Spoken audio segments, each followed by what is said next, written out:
100 साल से भी ज्यादा हो गए। उस लड़की ने अनगिनत बार घर से बाहर निकलने की कोशिश की, मगर हर बार उसे एक हवा की दीवार ने रोक दिया। कोई भी उसे देख नहीं सकता था और वह बहुत समय से इस घर में कैद थी, इसलिए उसकी एकमात्र खुशी यही थी कि नए किराएदारों को डराए। कभी जानबूझकर उनके पास से गुजर जाती तो कभी आवाजें करके उन्हें डरा देती। उसे लगता था यही उसकी जिंदगी का हिस्सा बना रहेगा। एक दिन एक ऐसा लड़का रहने आ गया जिसकी उम्र उसकी उम्र से मिलती जुलती थी। कोल जब अलमारी साफ कर रहा था तो उसका जूता फिसलकर दीवार से टकराया और एक छुपा हुआ दरवाजा खुल गया। दरवाजे के पीछे एक लाल कवर वाली एल्बम रखी थी। एल्बम में एक लड़की बिट्रिस की तस्वीरें थीं, जन्म से लेकर जवानी तक। लेकिन हाई स्कूल की तस्वीरों के बाद अचानक तस्वीरें खत्म हो गईं। असल में आखिरी तस्वीर खिंचवाने के बाद ही बिट्रिस की मौत हो चुकी थी। बिट्रिस को अच्छा नहीं लगा कि कोल उसकी निजी एल्बम देख रहा है। उसने एल्बम बंद कर दी, लेकिन जब कोल ने फिर से खोलने की कोशिश की तो उसके बीच दबा हुआ एक अजीब सा अंगूठी जमीन पर गिर गई। वह कालीन पर गिरी थी, कोई आवाज नहीं हुई और कोल ने उस रात उसे नोटिस भी नहीं किया। अगली सुबह वह उस पर पैर रख बैठा और दर्द हुआ। तब जाकर उसकी नजर उस अंगूठी पर गई। उस पर 4 कीमती पन्ने जड़े हुए थे जो धूप में चमकदार हरी रोशनी फैला रहे थे। कोल ने मजाक में वह अंगूठी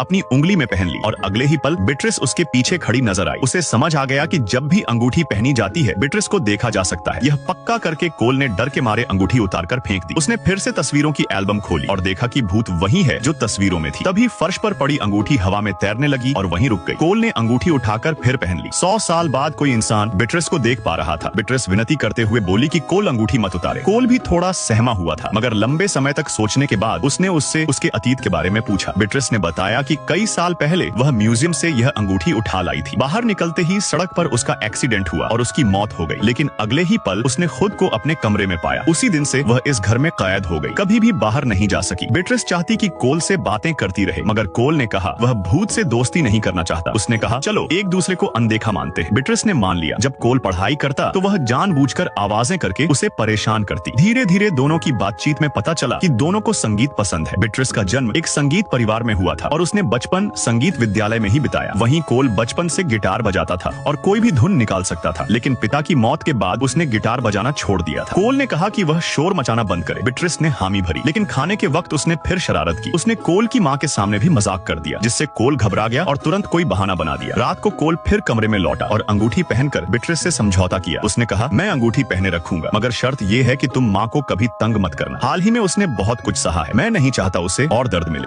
बिट्रिस खुश हुई और तुरंत मान गई, लेकिन जब कोल ने मजाक में उसे 100 साल पुराना भूत कहा तो उसे अजीब लगा। पूछताछ पर कोल ने बताया कि उसकी मौत को 100 साल से भी ज्यादा हो चुके हैं। बिट्रिस को लगा था कि बस 20-30 साल ही गुजरे हैं। उसे हैरानी हुई कि पूरी 1 सदी बीत चुकी है। वह जानना चाहती थी इस 100 साल में दुनिया में क्या बदल गया। तभी उसने गलती से हाथ खिड़की से बाहर निकाल दिया और हैरानी की बात यह कि वह अदृश्य दीवार जो उसे रोकती थी अब गायब हो चुकी थी। बिट्रिस खुशी से झूम उठी और कोल से गुजारिश की कि वह उसे बाहर की दुनिया दिखाए। 100 साल बाद उसने पहली बार घर से बाहर कदम रखा। उसे अब समझ आया कि उसे कैद घर ने नहीं बल्कि अंगूठी ने कर रखा था। अंगूठी जहाँ होगी वह भी वहीं होगी। कोल उसे शहर की गलियों में घूमता रहा। उसने हर चीज का मतलब समझाया, ऑडियो स्टोर ले गया, नई सदी का संगीत सुनाया, इंटरनेट से समाज की तरक्की दिखाई, टीवी से लेकर स्मार्टफोन तक का सफर समझाया। जब उसने स्मार्टफोन देखा जिसमें लाखों गाने आ सकते हैं तो वह बेहद खुश हुई। अगले दिन स्कूल में घोस्ट फेस्टिवल होने वाला था। बिट्रिस भी जाना चाहती थी, यह देखने की उसके पुराने स्कूल में अब क्या बदलाव आए। कोल ने हंसते हुए कहा सब नकली भूत का मेकअप करेंगे, क्या मैं सचमुच का भूत स्कूल ले जाऊं? पर अगले दिन उसने वाकई बिट्रिस को साथ ले ही गया। स्कूल के गेट पर उनकी सहपाठी लिडिया ने उन्हें रोका। बिट्रिस पास खड़ी मजाक करती रही कि लिडिया क्या उसकी गर्लफ्रेंड है। हालांकि उसे सिर्फ कोल ही देख सकता था, लेकिन उसकी बातों ने कोल को असहज कर दिया। उसी समय लिडिया ने